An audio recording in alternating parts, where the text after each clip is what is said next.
Bonjour, chers abonnés de Larmes et Vérités. Aujourd'hui, je vais partager avec vous l'une des histoires les plus choquantes que j'ai jamais reçues.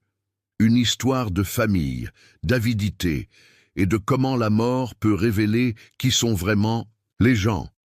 Imaginez-vous aux funérailles de votre propre père, sentant encore l'odeur des fleurs fraîches, mélangée au parfum lourd des personnes en deuil, quand un proche s'approche et dit « Tu ne recevras rien de l'entreprise ».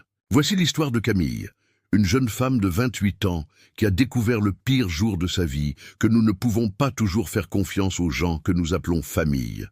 Si vous pensez avoir déjà tout vu en matière de dispute d'héritage, préparez-vous, car cette histoire a des rebondissements qui vont vous bouleverser profondément. Pour comprendre la complexité de cette trahison, je dois vous présenter les personnages de cette histoire dévastatrice. Camille. Notre protagoniste, 28 ans, diplômée en administration des affaires de la meilleure université de la région. Une jeune femme intelligente et dévouée qui a grandi en respirant les affaires de famille, toujours aux côtés de son père, apprenant chaque détail de l'entreprise Dubois & Associés. Pierre Dubois, le père de Camille, un homme de 58, un visionnaire et travailleur, qui a construit à partir de rien l'un des plus grands cabinets de conseil d'entreprise de la ville. Un père aimant qui voyait en sa fille non seulement son héritière, mais sa successeur naturelle dans les affaires. Henri Dubois, l'oncle de Camille, frère cadet de Pierre, 52 ans. Associé de l'entreprise depuis 22 ans, mais qui a toujours vécu dans l'ombre de son frère aîné. Propriétaire de 40% de Dubois & Associés, il a toujours rêvé d'être le patron, jamais le subordonné. Sylvie, l'épouse de l'oncle. Henri, une femme ambitieuse et calculatrice qui depuis des années murmurait à l'oreille de son mari qu'il méritait plus que ce qu'il avait. Une femme qui voyait Camille non pas comme une nièce, mais comme un obstacle à ses plans. Et voici le décor. Dubois & Associés, une entreprise de conseil d'entreprise évaluée à 8 millions d'euros, située dans le centre financier de la ville. Une entreprise que Pierre avait construite pierre par pierre, client par client, toujours avec la vision qu'un jour il transmettrait tout à sa fille. Mais ce que Camille ne savait pas, c'est que depuis des mois, l'oncle Henri et sa femme planifiaient quelque chose qui allait tout changer. C'était un mardi gris d'août quand Pierre Dubois a subi une crise cardiaque foudroyante dans son bureau. À 58 ans, au sommet de sa carrière, entouré des contrats qu'il venait de signer pour étendre l'entreprise à d'autres villes, Camille a reçu l'appel alors qu'elle terminait une présentation pour des clients à Lyon. La voix tremblante de la secrétaire de son père a résonné au téléphone. « Camille, vous devez venir immédiatement. Votre père… » Le monde de Camille s'est effondré à ce moment-là.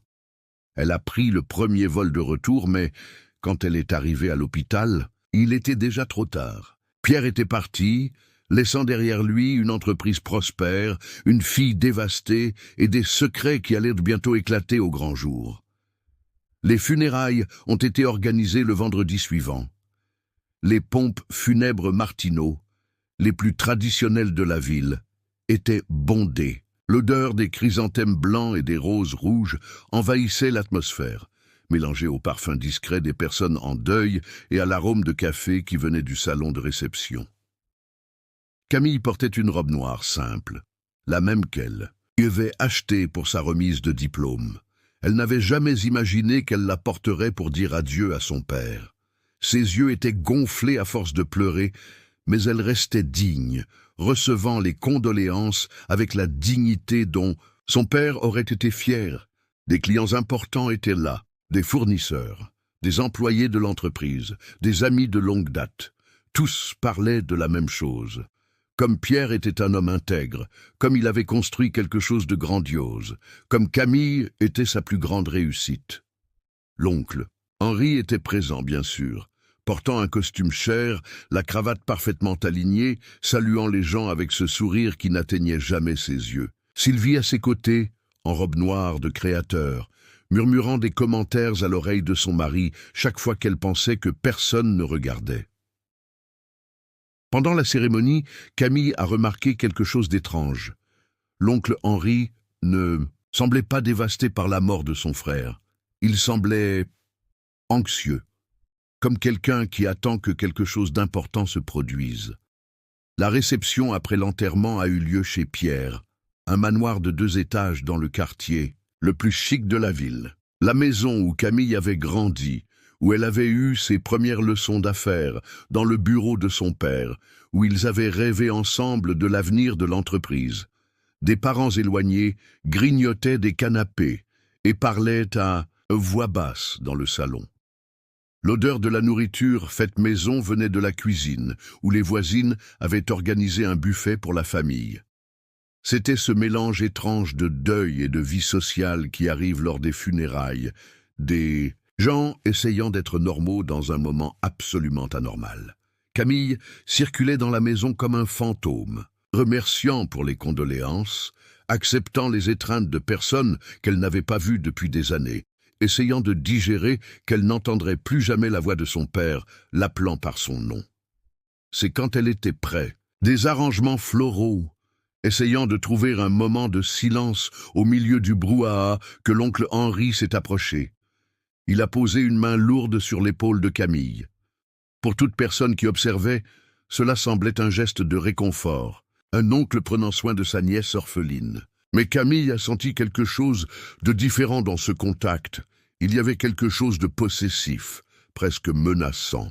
« Camille, » dit Henri d'une voix basse et contrôlée, « nous devons parler. » Camille l'a regardé, encore perdue dans sa douleur. Bien sûr, oncle Henri, de quoi? De l'entreprise, de l'avenir, de réalité que tu dois accepter. Même au milieu de sa douleur, Camille a senti un frisson lui parcourir l'échine. Quelle réalité! Henri a regardé autour de lui, s'assurant que personne n'écoutait, puis a dit les mots qui ont transformé le deuil en cauchemar. « Camille, ma chère, je sais que c'est un moment difficile, mais tu dois être réaliste. Tu ne vas pas hériter de l'entreprise. » Camille a senti l'air s'échapper de ses poumons. « Comment ça? Vois-tu » Henri a continué avec cette voix. « Fausse donc l'inquiet. Tu es très jeune, tu n'as pas d'expérience réelle en gestion. L'entreprise a besoin de quelqu'un de mûr, quelqu'un qui connaît l'affaire depuis des décennies. Oncle Henri, je travaille dans l'entreprise depuis 6 ans. Je connais chaque client, chaque... Travailler comme stagiaire, puis comme directrice. Junior n'est pas la même chose que diriger une entreprise de 8 millions. Henri l'a interrompu. Camille, je suis associé depuis 22 ans. J'ai construit cela avec ton père. Camille a regardé son oncle avec un mélange d'incrédulité et d'horreur croissante. Tu es en train de dire que papa n'a pas laissé l'entreprise pour moi? Henri a souri, mais ce n'était pas un sourire gentil. Je dis que, indépendamment de ce que ton père a pu écrire dans un moment d'émotion, la réalité, c'est que je suis l'associé majoritaire maintenant. Avec la mort de Pierre, mes 40% deviennent contrôlants, surtout considérant que tu n'as pas l'expérience pour assumer la présidence. Ça n'a pas de sens. Papa a toujours dit que... Camille, la voix d'Henri est devenue plus ferme, plus froide. Ton père a dit beaucoup de choses quand il était vivant. Mais maintenant il n'est plus là, et j'ai des responsabilités. Avec l'entreprise, avec les employés, avec les clients qui font confiance à la stabilité de Dubois & Associés. Sylvie est apparue aux côtés de son mari, comme si elle avait été appelée par télépathie. « Camille, chérie, ton oncle essaie seulement de protéger les intérêts de tous. Tu es jeune. Tu as toute la vie devant toi. Tu n'as pas besoin de t'encombrer de responsabilités si lourdes. » Protéger les intérêts? Camille a senti la colère commencer à brûler dans sa poitrine. Vous parlez de l'entreprise de mon père, de l'entreprise qu'il a construite en pensant à moi, et c'est exactement pour cela qu'il aimerait la voir entre de bonnes mains, dit Henri. Camille, je vais faire ceci. Je vais te donner un poste de directrice. Tu continueras dans l'entreprise, tu auras un bon salaire, mais la présidence, ça doit rester avec quelqu'un qui a de l'expérience. Camille a regardé autour du salon, des gens qui conversaient, mangeaient, certains riaient même doucement d'un souvenir de son père. la vie qui continuait pendant que son monde s'effondrait. Vous avez planifié cela, elle a murmuré. Vous avez planifié cela pendant que papa était encore à l'hôpital. Henri et Sylvie ont échangé un regard rapide, mais il a repris contenance. Camille, ne sois pas dramatique. Nous sommes simplement pragmatiques. Pragmatiques? La voix de Camille a commencé à monter et quelques personnes se sont retournées pour regarder. Pragmatique, c'est voler l'entreprise de la fille de l'homme le jour de ses funérailles. Camille, Sylvie l'a réprimandé. Contrôle-toi, tu fais une scène. Mais Camille ne pouvait plus se contrôler. Des semaines de douleur, d'inquiétude. Pour l'avenir, de nostalgie de son père, tout a explosé à ce moment-là. Une scène. Vous essayez de voler tout ce que mon père a construit et moi je fais une scène. Henri a saisi le bras de Camille avec force. Ça suffit. Tu es hystérique. Il vaut peut-être mieux que tu ailles te reposer. Lâchez-moi. Camille s'est libérée. Et enlevez-vous cette idée de la tête. L'entreprise est à moi de droit. Quel droit? Henri a ri avec dédain. Camille, tu n'as aucun document qui prouve cela. Et même si tu en avais, tu crois que les clients vont faire confiance à une fille de 28 ans pour gérer leurs investissements? C'est à ce moment-là que Camille a réalisé qu'elle était seule, complètement seule. Son père était parti, et les seules personnes qui restèrent de la famille essayaient de voler tout ce qu'il avait laissé pour elle. Cette nuit-là, après que tout le monde soit parti et que la maison soit devenue silencieuse, Camille s'est enfermée dans le bureau de son père. Son odeur était encore imprégnée dans le bois du bureau, dans le fauteuil en cuir, où il passait des heures à travailler. Elle a ouvert les tiroirs, cherchant quelque chose. N'importe quoi qui pourrait prouver que son père voulait vraiment, qu'elle hérite de l'entreprise. Dans le tiroir inférieur droit, derrière une pile de vieux contrats, Camille a trouvé un dossier avec son nom écrit à la main. À l'intérieur, plusieurs documents qu'elle n'avait jamais vus. Le premier était une lettre de son père, datée de 6 mois plus tôt. « Ma chère fille, si tu lis cette lettre, c'est que je ne suis plus là pour te guider personnellement. Je veux que tu saches que tu as toujours été ma plus grande source de fierté, pas seulement comme fille, mais comme successeur naturel de tout ce que nous avons construit ensemble. » Camille pouvait à peine voir les mots à travers ses larmes. La lettre continuait. « Je sais qu'Henri a toujours espéré prendre le contrôle de l'entreprise quand je partirai. Mais, Camille, c'est toi qui as la vision, l'intelligence et l'intégrité nécessaires pour porter Dubois & Associés au niveau supérieur. C'est pourquoi j'ai pris quelques décisions que je veux que tu connaisses. » Le deuxième document était encore plus percutant. Une modification de société enregistrée au notaire 3 mois avant la mort de Pierre. Il avait transféré 11% de ses actions à Camille, la rendant associée minoritaire avec 11% de l'entreprise. Mais le troisième document fut ce qui changea tout. Un testament enregistré au notaire central, signé par 3 témoins, dans lequel Pierre laissait ses 49% restants de l'entreprise entièrement à Camille.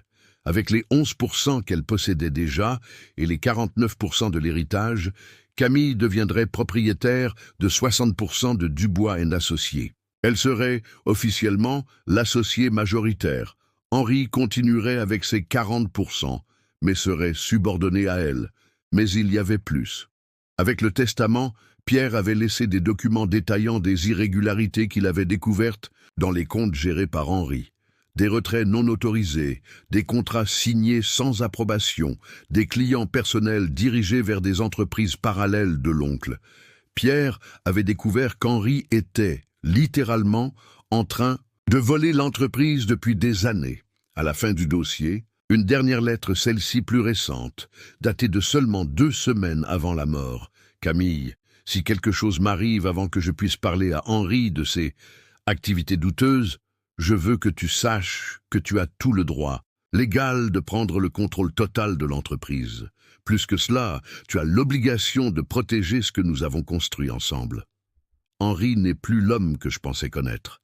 Fais confiance aux documents, fais-toi confiance. Et souviens-toi, tu as été formé pour ce moment toute ta vie. » Le lundi suivant les funérailles, Camille est arrivée chez Dubois & Associés à 8 heures du matin. Henri était déjà là, installé dans le bureau qui avait été celui de Pierre, manipulant les ordinateurs et réorganisant les documents. « Camille !» Il l'a accueilli avec une fausse joie. « Que c'est bien que tu sois venu. J'organisais la transition. Je pensais que tu aimerais voir ton nouveau bureau. » Il a pointé vers une petite pièce au bout du couloir. « C'est modeste, mais convenable pour une directrice junior. » Camille a souri calmement. « En fait, oncle Henri, je crois qu'il y a eu une méprise. » « Une méprise ? Oui. À propos de qui va occuper le bureau de papa. Henri a ri. Camille, nous en avons déjà parlé. Tu n'as pas l'expérience pour... J'ai les documents. » Camille l'a interrompu, posant le dossier sur la table. L'expression d'Henri a changé instantanément. Quel document? Le testament de papa, la modification de société et quelques autres documents intéressants. Henri est devenu pâle.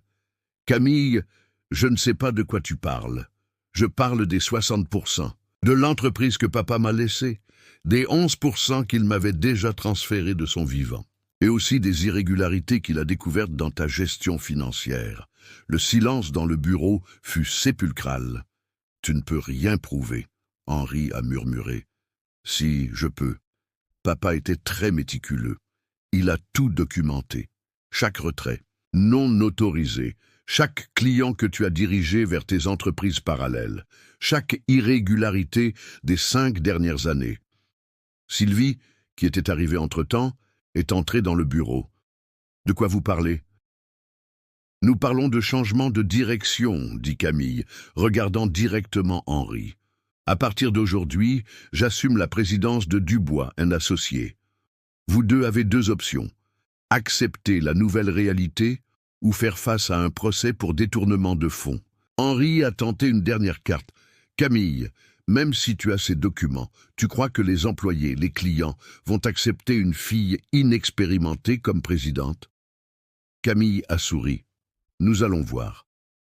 Elle s'est dirigée vers la salle de réunion où les 12 employés principaux de l'entreprise attendaient pour la réunion hebdomadaire. Henri et Sylvie l'ont suivi, visiblement nerveux. « Bonjour à tous », Camille a commencé. « Je sais que ça a été une semaine difficile, pour nous tous. La perte de mon père, de notre leader, a laissé un vide qui ne sera jamais comblé. » Elle a fait une pause, regardant chaque visage autour de la table. Mais papa n'était pas seulement un visionnaire en affaires, il planifiait aussi l'avenir. Et une partie de cette planification incluait sa succession. Camille a ouvert le dossier. « J'ai ici les documents légaux qui prouvent que papa m'a nommé comme sa successeur officielle à la présidence de Dubois & Associés. » Un murmure a traversé la salle. Je sais que certains d'entre vous peuvent questionner mon âge ou mon expérience, mais je veux que vous sachiez que j'ai passé les 6 dernières années à apprendre chaque aspect de cette affaire. Je connais chaque client personnellement. J'ai participé à chaque grande décision stratégique. Et plus important, je porte avec moi la vision de mon père pour l'avenir de cette entreprise. Aurélie, la directrice financière la plus ancienne de l'entreprise, a levé la main. Camille, nous te respectons tous et nous savons combien ton père avait confiance en tes capacités. Mais, et Henri, il est associé depuis si longtemps. Camille a regardé son oncle. Henri continuera comme associé minoritaire, bien sûr. Mais la présidence, selon ce qui est défini dans le testament de mon père, est à moi. Henri ne pouvait plus rester silencieux. Camille, c'est une erreur. Tu n'es pas prête pour oncle Henri. Camille l'a interrompu d'une voix ferme. Papa a laissé très clair ses intentions. Et il a aussi laissé clair d'autres questions que nous devrons résoudre en privé. Le ton de la voix de Camille a fait reculer Henri. Thomas, le directeur commercial, s'est manifesté. « Camille, si tes documents sont légaux et que ton père t'a vraiment nommé successeur, alors tu as notre soutien. » Pierre parlait toujours de toi avec beaucoup de fierté. Il a dit plusieurs fois que tu serais la bonne personne pour porter l'entreprise au niveau supérieur. Un par un, les employés ont manifesté leur soutien. Ils connaissaient Camille depuis des années, l'avaient vu grandir dans l'entreprise, respectaient son intelligence et son dévouement. Henri et Sylvie sont sortis de la réunion en silence.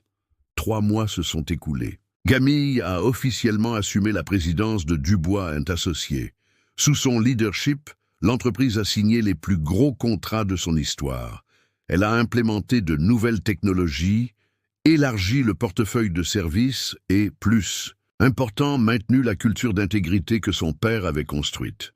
Henri a tenté de contester le testament en justice, mais a perdu. Les documents étaient impeccables, les témoins étaient respectables, et les irrégularités que Pierre avait découvertes ont rendu la position d'Henri encore plus fragile. À la fin, Henri a vendu ses 40% à Camille pour un prix juste, mais bien en dessous de ce que ça valait s'il avait maintenu son association avec elle. Sylvie n'a plus jamais parlé à la famille. 1 an après la mort de Pierre, Camille était dans son bureau, le même bureau où son père passait des heures à planifier l'avenir, quand elle a reçu un appel.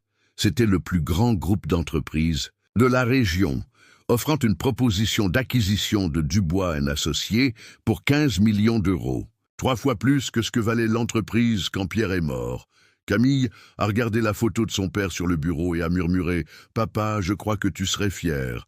Elle a refusé l'offre. Dubois & Associés n'était pas à vendre.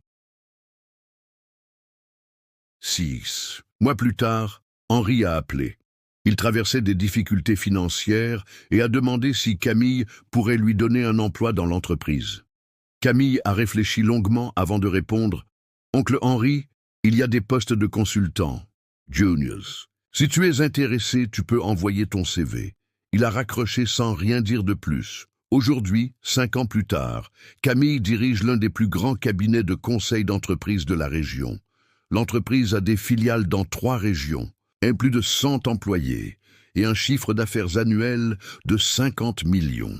Et vous savez quelle est la partie la plus ironique de tout cela? Henri a toujours pensé que Pierre le choisirait comme successeur à cause de l'expérience. Mais en réalité, Pierre a choisi Camille exactement pour le contraire, parce qu'elle représentait l'avenir, pas le passé. Parfois, les personnes les plus proches sont celles qui sous-estiment le plus notre potentiel. Mais parfois, quand tout semble perdu, nous découvrons que quelqu'un a toujours cru en nous plus que nous-mêmes n'y croyions. Et vous, chers abonnés, pensez-vous que Camille aurait dû donner une chance à l'oncle Henri, ou méritait-il d'être écarté après avoir essayé de voler ce qui ne lui appartenait pas? Laissez vos opinions dans les commentaires. Si vous avez aimé cette histoire de dépassement de soi et de justice, abonnez-vous à la chaîne et activez la cloche pour ne manquer aucune histoire de larmes et vérités. À la prochaine vidéo, et souvenez-vous, parfois, ceux qui doutent le plus de nous sont ceux qui ont le plus besoin d'être prouvés qu'ils ont tort.